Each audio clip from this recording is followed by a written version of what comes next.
Hey there, I'm Ryan Boehme, and you're tuning into So You Want to Teach Percussion.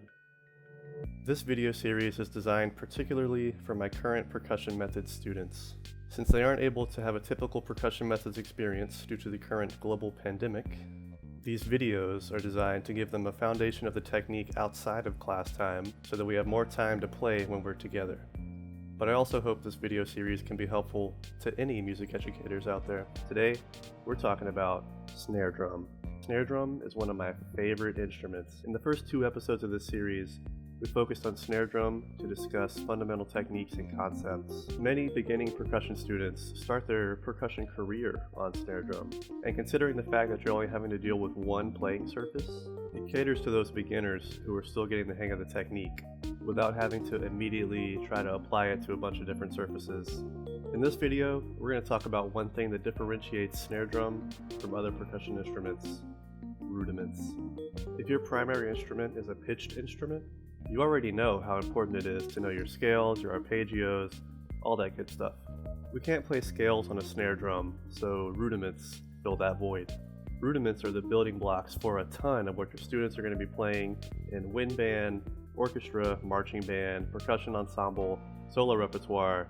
The Percussive Arts Society, or PAS for short, houses the list of the 40 international drum rudiments.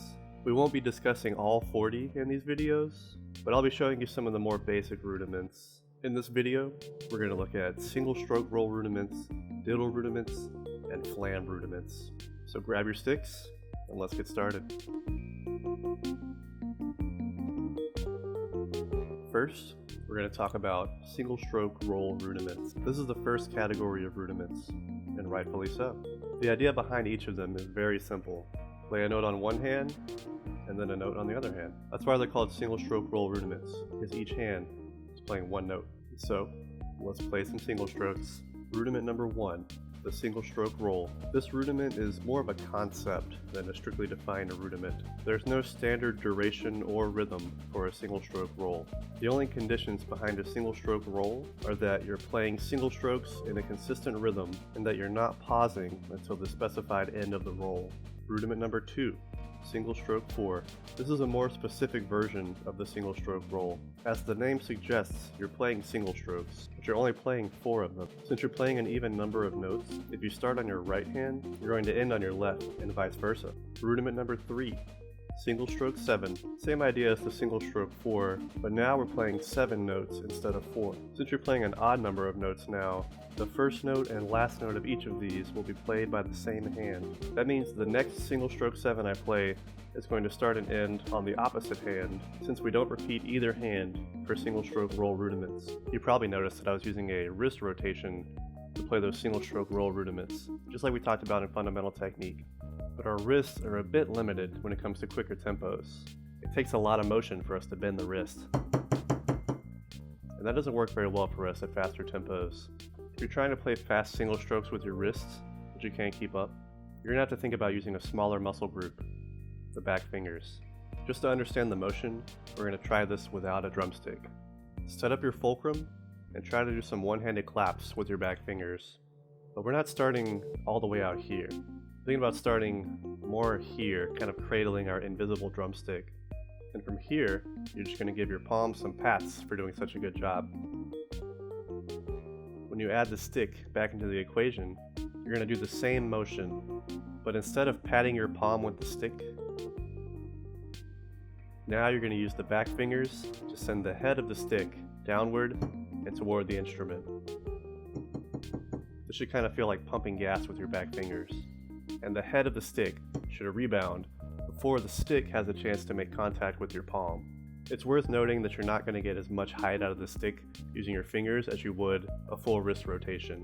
But that's okay, because we want to keep our heights lower for faster strokes anyway, so that our stick has less distance to travel between the starting position and the drum head. Now, we're going to talk about Diddle Rudiments. This is actually the 4th category of rudiments, but we'll be getting to the 2nd and 3rd rudiment categories in part 2. The word diddle is a percussion term that refers to a double stroke.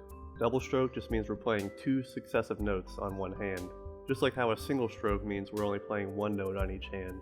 You'll hear the word diddle a lot from your percussionists when they're referring to a lot of different rudiments. But right now, we're going to focus on one of my favorite rudiments, the paradiddle. So we know a diddle is a double stroke, and we see that there's a double stroke at the end of each of these paradiddles. The prefix para just means 2 successive single strokes. Knowing this, you know everything you need to play all 4 diddle rudiments. Rudiment number 16, the single paradiddle. This rudiment starts with 2 single strokes, with the first single stroke being accented. Those single strokes are followed by a diddle, or double stroke. When repeating this rudiment, the starting hand is going to alternate. So my first paradiddle starts on my right hand, then the second one starts on my left hand, and so on. Check out those stroke types. When we play 2 paradiddles in a row, each hand is performing downstrokes, tap strokes, and upstrokes. This is done in order to achieve the initial accent followed by the 3 unaccented notes. If you need a refresher on stroke types, check out Fundamental Technique Part 2. Now that we understand the composition of a paradiddle, we can use different combinations of paras and diddles to come up with variations, such as rudiment number 17, the double paradiddle. Here, the double is referring to the para, so it basically means para-para. So we have 2 paras and 1 diddle.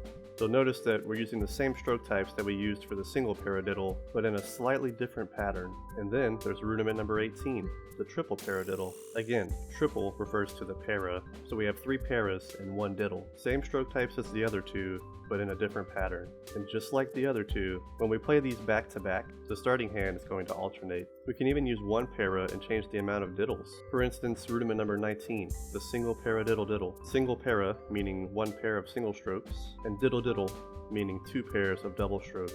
When we play repeating paradiddle diddles, the starting hand does not alternate. Therefore, only 1 hand has to worry about downstrokes, tap strokes, and upstrokes. The other hand is just taking it easy with some tap strokes. Even though you've probably practiced your stroke types by themselves a lot by now, it can be a little tricky to combine them to play things like paradiddles. Of course, slow practice is going to help you with this, but I like to take it a few steps further. If you dissect a single paradiddle, you can figure out what rhythms and stroke types each hand is playing. Then you can practice 1 hand at a time. So the right hand is playing 1 and a E, 1 and a E, and the stroke types are down, tap, tap, up, down, tap, tap, up. And if we look closely enough at the left hand part, we can see it's playing the exact same rhythm and stroke types. It's just starting on a different beat. So now we know that our hands are both doing the same thing. What does that all mean, Mr. Boomerang? That means an efficient option for beginners to figure out paradiddles is going to be to practice the hand separate pattern with 1 hand, then the other hand, and maybe even both hands, since they're both doing the same thing anyway.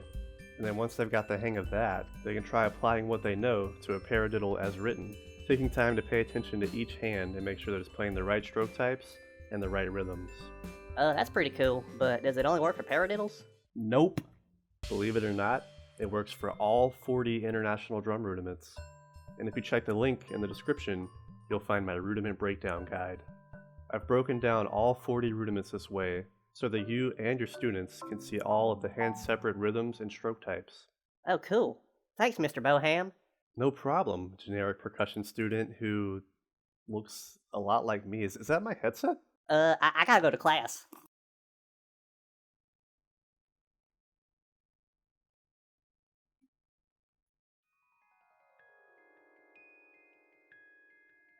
Now, we're going to talk about Flam Rudiments. No matter what your primary instrument is, I'm sure you've played a fair share of grace notes. Sometimes a note might be preceded by 1 grace note, 2 grace notes, maybe more grace notes. Well, percussionists have specific names for notes that include grace notes. But don't worry, they're pretty easy to remember. The first name we're going to learn is Flam. This one's pretty easy because it sounds just like the rudiment's going to sound. Flam. A flam is made up of a grace note and a primary note. One hand's going to play the grace note, and the other hand is going to play the primary note. The hand that plays the primary note is going to determine what kind of flam it is. For instance, if my right hand is playing the primary note, I'm going to call it a right flam. If my left hand is playing the primary note, I'm going to call it a wrong flam. No, but seriously, it's a left flam. So let's play some flams. First, we're going to play some repeating flams on one hand. Since I made a really lame joke about left flams, we're going to play some left flams. Since our left hand is playing the primary note, it's going to be using full strokes. The right hand, with all of its grace notes, is going to be playing tap strokes. However, the grace note height should be slightly lower than the tap stroke height. If we have to play unaccented flams, we want to make sure the grace note and the primary note are still distinct from one another. That means the grace note is going to need to stay nice and low. Now let's play some alternating flams, meaning we're going to play a right flam, then a left flam, and so on. Since we're switching which hand plays the primary note, we're not using full strokes and tap strokes anymore. Now, each hand is switching between downstrokes and upstrokes. Each primary note needs to be a downstroke, since the stick needs to be low for the following grace note, and each grace note needs to be an upstroke, since the stick needs to be high for the following primary note.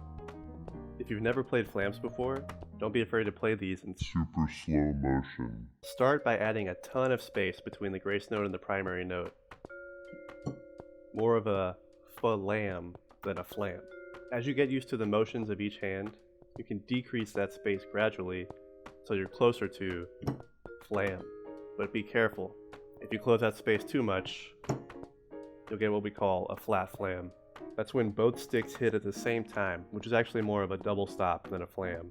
If you notice your students playing flat flams, get them to start all the way back at flam, and then gradually work their way back to flam. Now let's check out rudiment number 21, flam accents. This is a triplet-based rudiment with accented flams on each downbeat. Pay close attention to the sticking here.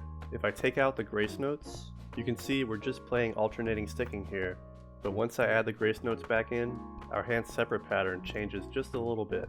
If you start these nice and slow, they'll start to feel really natural in no time. Then there's rudiment number 22, flam taps. This is a duple-based rudiment that might look similar to flam accents at first, but if we take out the grace notes, you'll notice that each hand is playing double strokes rather than alternating single strokes. But get this, when we add the grace notes back in, each hand is actually playing triple strokes. Practicing the hand separate practice pattern will help you keep your flam taps smooth. Here's a pro tip. If you ever get flam accents and flam taps confused, just remember, the names of these rudiments sound a lot like the actual rudiments themselves. For instance, flam accent, and flam tap, flam tap, flam tap, flam tap. And now, you'll never forget. Those are the only 3 flam rudiments we're going to cover in this video. You can check out my Rudiment Breakdown guide and try all the other flam rudiments yourself. I hope this video has helped you gain a better understanding of single stroke roll rudiments, diddle rudiments, and flam rudiments. In part 2, we'll be diving into multiple bounce roll rudiments, double stroke open roll rudiments, and drag rudiments. Don't forget to check out that Rudiment Breakdown guide in the description. That's it for now. I'm Ryan Boehme, and thanks for tuning in to So You Want to Teach Percussion.